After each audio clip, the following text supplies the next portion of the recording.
Stop and celebrate.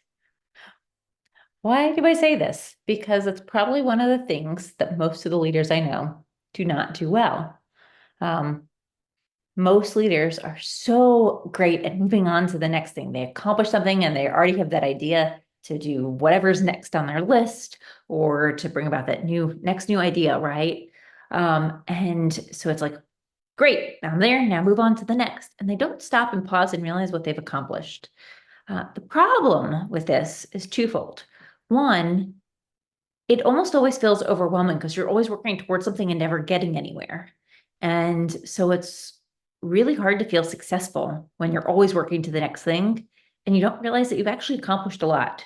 So just taking a moment, it doesn't have to be long, but to recognize what it is you just achieved before you move on to the next thing can really help with a feeling of achievement and success. We're all doing a lot, and the opposite creates a mindset of just not being successful. We're not getting where we want to go, never really being where you want to be, and missing the happiness and the success along the way. So stop, pause, and celebrate. Really important for yourself.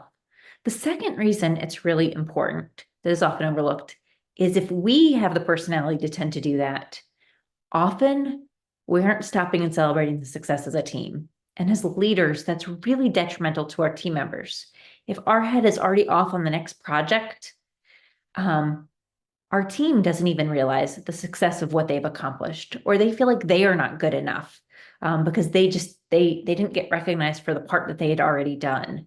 So again, if you have the personality where you don't stop and celebrate yourself, there's a chance that even if you think you do a good job recognizing and celebrating your team, you probably don't stop and pause long enough for them to really feel it and realize that they're recognized because you've moved on and therefore already given them tasks and assigned them to move on to the next project or the next idea.